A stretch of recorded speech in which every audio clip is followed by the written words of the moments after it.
4주에 걸쳐서 요한계시록 이제 좀 서론적인 부분을 마쳤고요. 이제 오늘부터 이제 본문을 같이 한번 살펴보려고 하고 약간의 이제 중복되는 부분도 좀 있을 겁니다. 그 부분은 이제 좀 같이 한번 확인만 하시면 될 것 같고,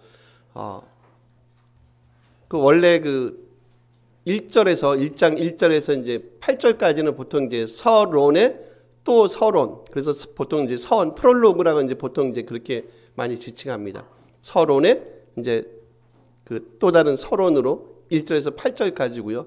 제가 이 부분은 이제 두 번에 걸쳐서 나눠서 이제 좀 말씀을 나누려고 하고, 오늘은 3절까지만 보려 하고, 그리고 이제 여러분도 이제 글을 쓰셔 보시고 뭐 논문도 써 보시고 해서 아시겠지만, 일단 서론은 되게 중요합니다.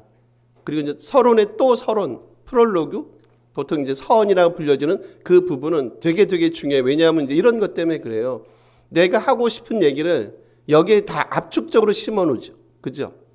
그리고 나서 여러분 이제 글 써보셔서 아시잖아요. 처음에 딱 머릿말 같은 거 딱 쓰실 때, 내가 앞으로 이 책을 이런 방식으로 내가 글을 써 나가겠습니다라고 거기다 아주 엑기스로 이제 딱 담아냅니다. 그리고 나서 이제 나머지 본론 부분에 가서 이제 그 글들을 하나하나씩 확장하고 훨씬 더 심도 있게 이제 글을 써 나갑니다. 오늘 이제 계시록도 그와 다르지 않다는 거예요. 일단 8절까지 그 내용이고요. 그리고 이제 거기에는 이제 우리가 기대했던 것 내지는 우리가 생각했던 것과 좀 다른 말씀이 많이 들어가 있어요. 제가 옛날에 그 모 학교에서 이제 계시록 대학원을 한번 했던 기억이 있는데, 그때 한번 그 어떤 그 한 3-4명 전사님들하고 식사를 이제 그 팀하고 식사를 많이 했어요. 한 3번 정도 한 것 같아요. 처음에 하고 이제 강의 시작할 때 좀 하고 중간쯤에 하고 이제 끝나고 나서 이제 마지막, 제 기억엔 그렇습니다. 꽤 오래돼서 처음에 이제 기대가 큽니다. 중간쯤 됐습니다. 그래서 아직까지는 이제 기대치가 좀 별로지만 어쨌든 남은 시간들 좀 잘 좀 해주십시오. 이건 그 학생이 그렇게 얘기한 게 아니라 그냥 제가 느낀 느낌입니다, 여러분. 그리고 마지막 끝났어요. 끝나고 식사를 어떻게 하게 됐는데 이제 그 전사님이 다음에 좀 더 잘하세요 라는 식의 이제 그런 뉘앙스로. 근데 나중에 보니까 이제 그분이 약간 기도원의 그런 이제 상황하고 좀 많이 이렇게 걸려 있더라고요. 그러니까 제가 볼 땐 자기가 기대했던 건 이제 기도원식의 참, 이렇게 하면 또 기도원이 또 약간 이상하게 되는데, 약간 그런 우리가 지금까지 들어왔던 그런 식의 요한계시록을 원했던 것 같아요. 그래서 제가 이제 웃으면서 이제 뉘앙스를 느낀 거니까, 전사님 다음에 한번 또 혹시 듣게 되시면 그때 한번 더 좋은 메시지를 이제 한번 같이 만나보자고 하고 이제 학기가 끝났는데, 이제 저희들이 이제 요한계시록 하면 이제 그런 기대치가 있고, 근데 뭐 우리 교인들이야 제가 일단 뭐 지난번에 좀 하다가 중간에 그만뒀지만, 그리고 이제 4번에 걸쳐서 또 이제 서론도 말씀드려서 이제 그런 식의 사고방식은 갖고 있지 않을 것 같으신데, 일단 그래요, 여러분. 이제 오늘 저희가 본문을 이제 좀 살펴볼 건데, 이제 그 내용들을 살펴보시면 이제 당연히 저희가 기대했던 기대치하고 많이 이제 좀 다른 말씀을 하세요. 만약에 1절에서 8절까지 이 서원 부분에서 정말로 요한이 주님의 종말이나 만약에 재림이나 휴거나 그런 것들을 다루기 원했다면, 그리고 정말 그게 요한계시록의 핵심이야 라고 생각했으면 당연히 한두 번은 언급을 하고 가지 않았어요. 중요한 포인트잖아. 예를 들면 뭐 천년왕국 막 그런 것들을 다뤘을 것 같아요. 저는 말씀 안 들어. 서론은 서언은 엑기스를 담아내는 거잖아요. 그리고 나서 나머지 이제 물을 희석을 하든지 말씀을 희석해서 풀어나간단 말이에요. 그런 말씀이 없어요. 그런 얘기는 뭡니까? 계시록은 좀 다른 메시지를 우리에게 전해주나 보다라고 생각할 수 있고요. 이제 저희가 이제 하나씩 저희가 이제 살펴가면서 그 메시지를 확인하는 이제 시간을 갖기를 원합니다. 일단 1절 한번 보세요. 요걸 한번 같이 한번 읽어주실래요? 1장 1절입니다. 뭐 익숙한 본문이 읽습니다. 예수 그리스도의 계시라 이는 하나님이 그에게 주사 반드시 속히 일어날 일들을 그 종들에게 보이시려고 그의 천사를 그 종 요한에게 보내어 알게 하신 것이라. 여러분, 제가 요거는 이제 소위 말하는 계시의 통로라고 얘기를 해요, 보통은. 그럼 지금 요한으로부터 이제 우리 거꾸로 한번 역추적을 한번 해볼게요. 요한이 누구한테 이 말씀을 받나요? 천사, 그죠? 천사입니다. 그리고 다시 거꾸로 올라가면 누구한테죠? 예수 그리스도세요. 그리고 다시 올라가시면 하나님이세요. 그럼 위에서 내려와요. 이제 하나님, 예수 그리스도, 천사, 요한은 또 누구예요? 사실상 요한은 누구에게 보내나요?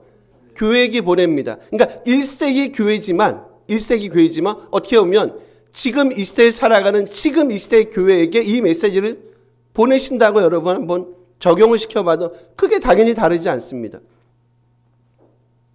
단순히 1세기 교회에게만 보내는 게 아닙니다. 그리고 1세기 교회에게만 이런 일이 있던 게 아니라 지금 이 시대에 살아가는 어떻게 보면 21세기 한국 교회, 조국 교회, 그리고 세계 교회에게 주시는 메시지로 받아들이시면 전혀 문제가 없죠. 일단 계시는 물리적으로 보면 이 계시는 누가 보낸 거예요? 교회에게 요한이 보냈어요. 물리적으로 표면적으로 보시면 요한이 저자예요. 저자는 맞습니다. 근데 궁극적으로 이 계시록의 궁극적인 저자는 당연히 누구십니까? 하나님 그분이 보내신 거예요. 그분이 보내셨으니까 이제 하나님의 생각을 저희가 한번 읽어보고 살펴보는 게 중요하지 않겠습니까? 그러니까 우리 생각을 조금은 내려놓는 게 좋고 우리 생각을 조금은 유보하는 게 좋아요. 왜냐하면 너무 많은 자기 개인적인 관점들, 개념들, 철학들, 이상한 사고 방식들 때문에 자꾸 왜곡되는 것들을 우리가 잘 알고 있습니다. 그렇지 않습니다. 그러면 이 메시지를 하나님이 궁극적으로 요한에게 보내실 때 하나님은 어떤 마음을 가지고 이 메시지를 요한에게 보내시고 요한은 교회에게 보내셨는가라는 거죠. 당연히 1.1회기로도 틀림이 없겠죠. 계시록은 있잖아요. 그냥 심플합니다, 여러분. 심플해요. 딱 하나의 메시지밖에 없어요. 뭡니까, 여러분? 메시지 딱 하나입니다. 구원과 심판이에요. 하나님의 백성에게는 뭡니까? 구원이죠. 하나님의 적대자들, 대적자들. 물론 거기 안에는 다양한 군상들이 포함이 될 겁니다. 심지어는 교회 안에 그런 사람들도 분명히 포함이 될 거예요.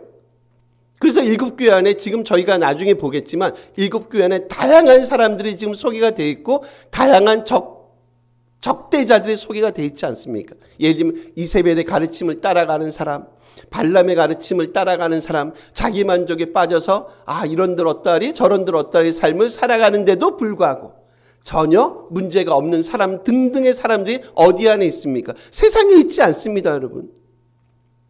당연히 세상 사람들은 제가 볼 땐 그래요. 논외입니다. 논외. 그렇지 않겠어요? 어차피 죄송하지만 그분들은 그런 삶을 살아가요. 근데 심지어는 교회 안에조차도 이런 일들을 행하는 사람들이 있는데 더 문제가 뭐라고요? 교회 안에 있음에도 불구하고 그것이 문제인지를 전혀 깨닫지 못한다는 거예요. 죄가 죄로 느껴져야 되죠. 죄가 죄로 인식이 돼야 되는 게 그게 맞죠. 그게 뭡니까? 하나님의 성령의 율법 아래에 있는 당연히 하나님의 사람들의 마땅한 삶의 모습이죠.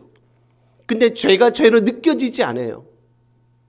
더 이상 두려움이 없어요. 하나님을 향한 경건함이 없어요. 여러분, 경건이란 단어는 뭐하고 밀접하게 관련되어 있는 줄 아세요?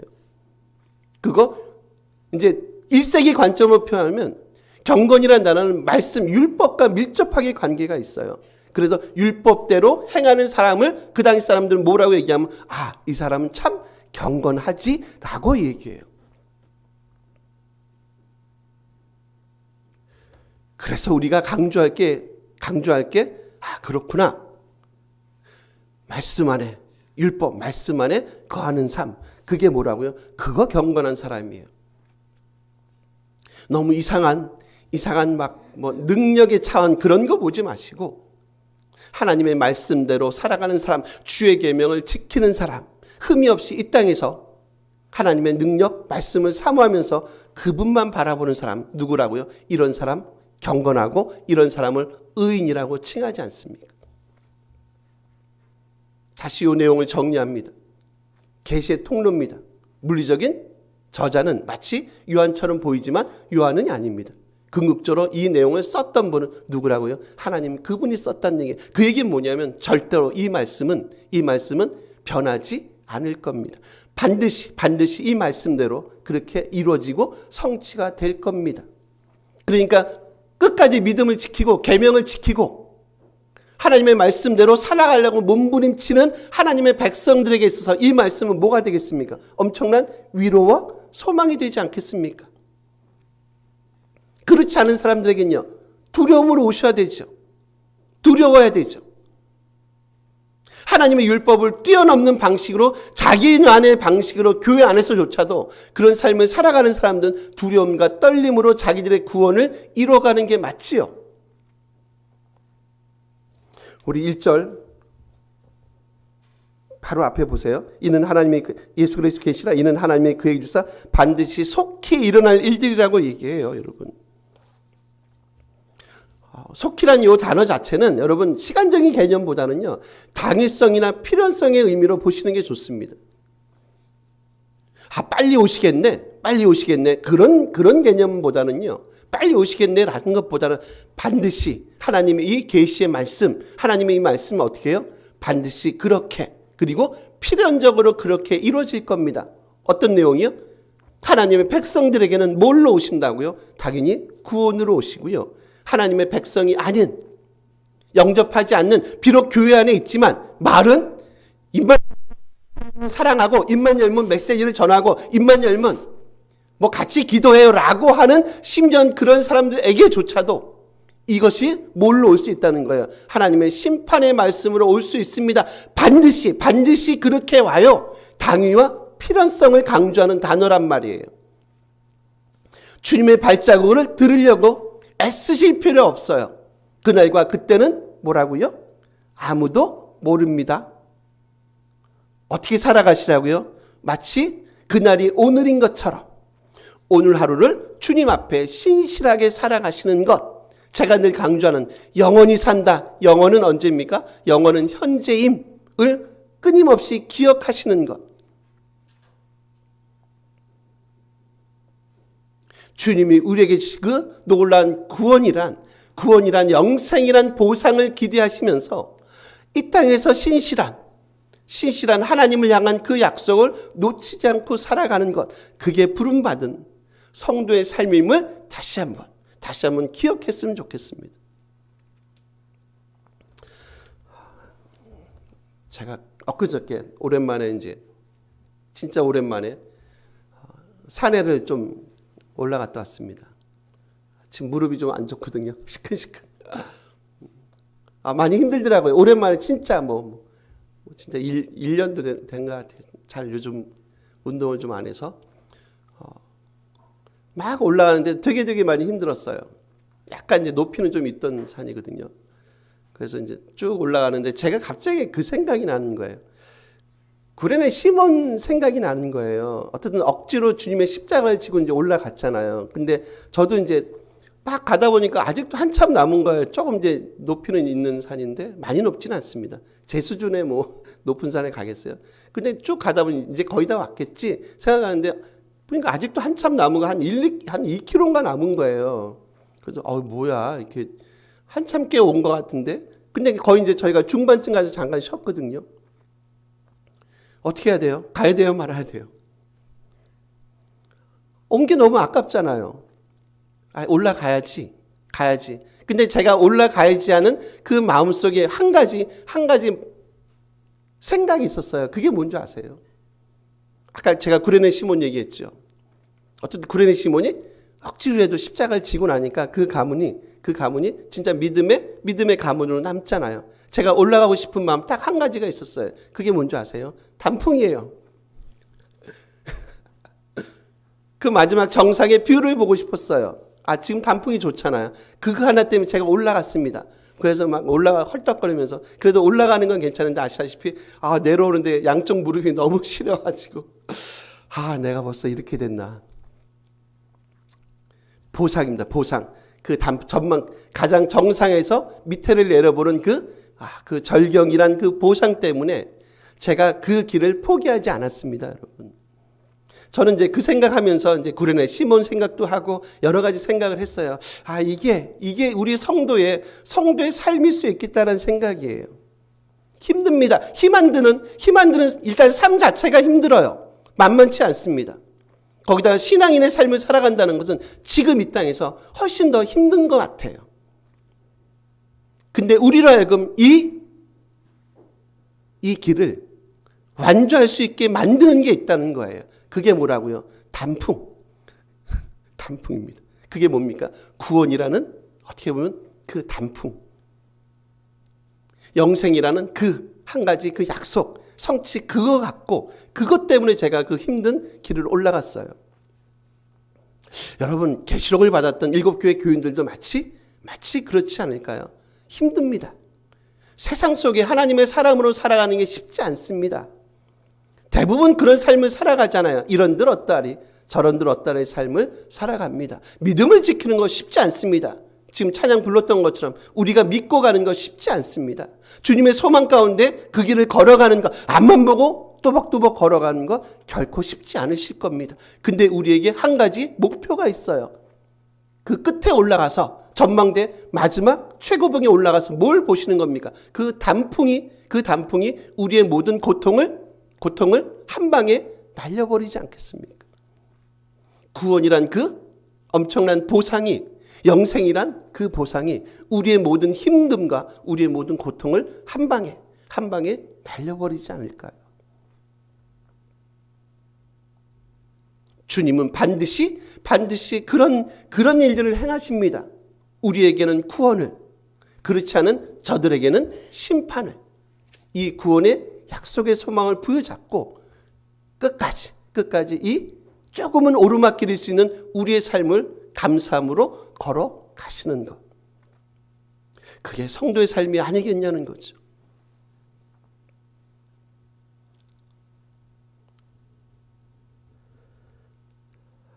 이런 복됨이 우리 가운데 있었으면 참 좋겠습니다, 여러분.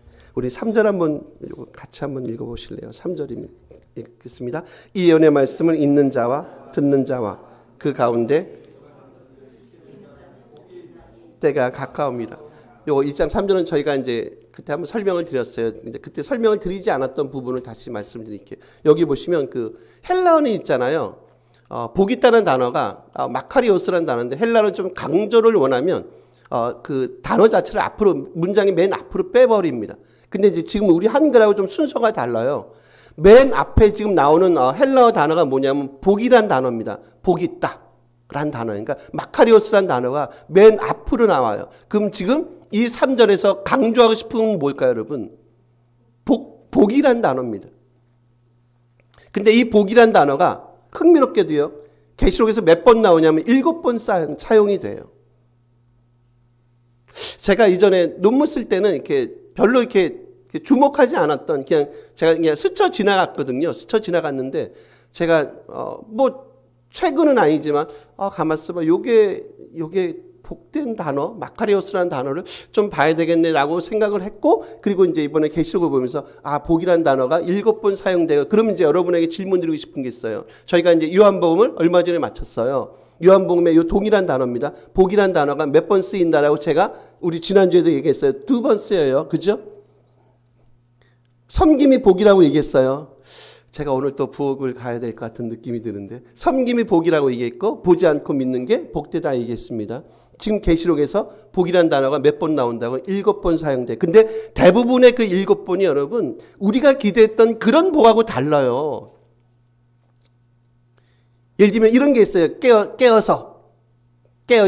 있는 것이 복되다. 깨어 있어 자기의 옷 벗음을 보이지 않고 부끄러움에 빠지지 않는 것이 복되다. 아니면 혼인잔치에 청함을 받는 자가 복되다. 첫째 부활에 참여하는 자가 복되다. 예언의 말씀을 지키는 자가 복되다. 두루마리를 빠는 자가 복되다 등등의, 이게 다 나머지 6번에 사용되는 거예요. 그럼 지금 이 복됨이라는 단어가 대부분 사용되는 개념적인 뜻은 뭐냐면 말씀하고요. 말씀하고 거룩함 내지는 정결함하고 관계가 있어요. 그렇잖아요. 두루마리를 빠는 자가 복되다. 두루마리를 더럽힌 자들이 있잖아요. 이 땅에서 거룩하지 못한 삶을 사는 거예요. 첫째 부활에 참여하는 자가 복되잖아요. 혼인잔치에 청함을 받은 자가 복되다 얘기하잖아요. 깨어있어서 자기 부끄러움을 겪지 않고 벌거벗음을 보이지 않는 자가 복되다라고 얘기하잖아요. 그리고 주 안에서 죽는 자가 복되다. 14장이 나오거든요. 주 안에서 죽는 자가 복되다. 제가 이걸 본문을 보면서 계시록에서 말씀하는 복됨은 우리가 생각하는 역시 복됨과 많이 달라요. 간결하게 설명하면 그런 게 복된 거죠. 이 말씀을 지키는 자가 복되고요. 그리고 하나님 앞에 거룩하고 정결한 삶을 살아가는 자가 복된 거예요. 제가 얘기했습니다. 이 서원이란 이 단락은 자기가 하고 싶어하는 22장이잖아요. 계시록에서 하고 싶어하는 그 내용을 압축적으로 보여준단 말이에요. 이제 그게 다음 주에 저희가 다시 말씀을 볼 거예요. 이제 삼위일체에 대한 언급이 나와요. 이제 그건 다음 주에 보지만 당신이 하고 싶어하는 말씀을 요 서원 부분에 압축적으로 보여준단 말이에요. 그러면 저희가 기대했던 거하고 저희가 생각했던 거하고 메시지 방향이 너무 달라요. 만약에 우리가 생각하듯이 정말 재림에 대한 내용이 만약에 꽉 채워져 있다면 당연히 여기 나오지 않겠어요? 야, 주님의 재림을 기다려. 휴가를 기다려. 그죠? 천년왕국을 기다리지. 아마겟돈 전쟁을 너희가 피해야지. 라는 메시지로 이 서원을 채워나가지 않겠어요? 그렇지 않거든요. 주 안에서 죽는 자들이 복되다. 깨어서 자기 벌거벗음을 보이지 않고 부끄러움을 당하지 않는 자가 복되고 혼인잔치에 청함을 받은 자가 복되고 첫째 부활에 참여하는 자가 복되고 말씀을 지키는 자가 복되고 두루마리를 빠는 자가 복되고 7번의 복됨을 사용될 때는 하나님이 주시는 그 완벽하고 완전한 진짜 축복의 상태를 숫자 7을 통해서 말씀하고 있다는 거예요. 지극히 의도적입니다. 숫자 7번의 사용은 지극히 의도적에 너희가 이런 축복을 받을 거야 합니다. 어떤 자가요? 이 하나님의 계시의 말씀을 어떤 자가요? 지키는 자가. 듣는 자도 복되고 말하는 자도 복되지만 끝까지 이 말씀을 지키는 너희가 이런 복됨에 참여, 그분이 주시는 완벽한 그 복됨에 참여하는 자로 너희가 쓸 거야 라고 말씀해요. 한 가지 근데 앞에 단서가 하나 있어요, 여러분. 저희가 읽는 자, 듣는 자 기억나시죠? 읽는 자는 수가 뭐라 그랬죠? 단수입니다. 한 명이 읽어요. 듣는 자는요? 지키는 자는요? 어떻게 그런 걸 다 기억하십니까? 학생들보다 나은 것 같아요. 단복복이라고 얘기했어요. 단복복입니다. 당연히 듣는 자들 그리고 지키는 자들입니다. 근데 여기서 한 가지 제가 여러분에게 말씀드리지 않았던 그때 그게 뭐냐면 지금 이 단어들이 읽는 자, 듣는 자들, 지키는 자들이란 이 단어 자체가 다 뭘로 쓰이냐면 분사형으로 써요. 분사 ing입니다. ing. 무슨 얘기인지 아시죠? 단회적이지 않다는 겁니다. 진행의 의미가 있어요. 계속해서 읽으시고 계속해서 들으시고 계속해서 지키시고 언제까지요? 주님 오시는 그날까지 오늘 하루를 신실하게 읽으시고 들으시고 지키시는 여러분 삶을 살아가세요라고 하는 요한의 하나님의 그 음성을 저희가 듣고 들려지는 겁니다. 그런 자가 뭐하다고요? 그런 자가 복됩니다. 그러니까 믿음은 여러분, 그래서 믿음은 뭐가 아닙니까? 믿음은 단회적이지 않다는 거예요. 한번 믿으면 천국 간다. 물론 그러면 너무 감사한데 그러면 그들이 보이는 그 믿음의 온전, 성경은 좀 다른 얘기하고 있어요. 그렇지 않습니까? 그런 거지. 야, 읽는 것, 듣는 것, 그리고 지키는 것은 끊임없는 뭐라고요? 끊임없는, 우리가 믿음 얘기할 때 말씀드렸죠. 끊임없는 운동성이라고 말씀드렸어요. 믿음은 시작부터 에크 피스티스, 그리고 에이스 피스티스, 믿음으로 시작해서 믿음으로 맞춰지는 끊임없는 믿음은 뭐라 그랬죠? 제가 운동성, 끊임없이 움직임이라고 말씀을 드렸습니다. 신앙을 지킨다는 건, 이 말씀을 읽고 듣고 지킨다는 건 똑같은 상황 아닙니까? 뭐라고요? 끊임없이 움직이는 거죠.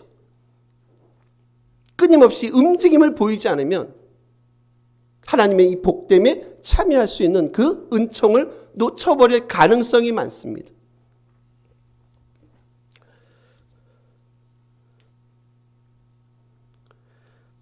오늘 본문을 통해서 들려주시는 하나님의 음성에 들려줬으면 좋겠고요. 말씀했듯이 지금 1절에서 3절까지는 종말이나 재림에 대한 언급을 표현하고 있지 않습니다. 오늘 하루를 신실하게 이 믿음의 싸움을 너희가 싸워야지라고 하는 메시지로 사실상 서원을 시작합니다. 읽고 듣고 지키는 자들이 복되지에 대한 거예요. 어떻게 해요? ing, 진행의 의미를 가지고요. 끊임없이 이 몸부림 가운데 참여하는 자들 됐으면 좋겠고, 여러분 그 나무를 다루는 이제 두 부류의 그 사람들이 있더라고요. 제가 이제 조그만 페이퍼 책자를 봤는데 거기 나무를 다루는 사람이에요. 한 사람은 그 정원사 같은 사람이 있대요. 그리고 한 부류는 목수 같은 사람이 있대요. 목수가 나쁜 건 아닙니다. 그냥 굳이 이제 그 글에 의하면 그렇습니다.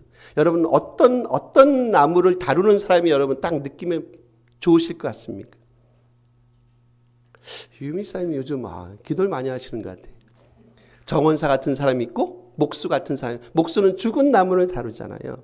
정원사는요 생명 살아있는 나무를 다룹니다. 그래서 그걸 위해서 물도 주고 가지치기도 하고 그죠? 거름도 뿌리고 막 그럽니다. 근데 목수들은 자기 목적, 자기 지향적이라는, 목적 지향적이라는 거예요. 어떤 하나를 만들어내기 위해서 딱 그겁니다. 그리고 나서 나머지들은 어떻게 합니까? 다 쓸데없이 다 버려버린다는 거예요. 100% 우리가 동의하지 못하는 부분이 일단 책에 의하면 그렇습니다. 그래서 그런 내용으로 마지막 끝나요. 여러분은 어떤 종류의, 어떤 부류의 사람으로 남길 원합니까?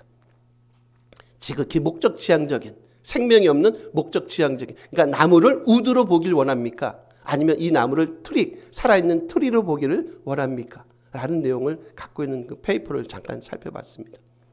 저는 우리 안에 이런 생명력이 있기를 소원합니다. 그래서 거름도 주셔야 되고요. 그리고 가지도 쳐주셔야 되고요. 불필요한 것들 다 잘라내셔야 되고요. 그래서 끊임없이 이 안에 생명력이 활발하게 역동적으로 일하도록, 살아있도록 정말 정원사 같은 그런 복된 삶을 살아가는 귀한 믿음의 공동체가 됐으면 정말 좋겠습니다. 우리 다 같이 한번 기도하는 시간 갖도록 하겠습니다.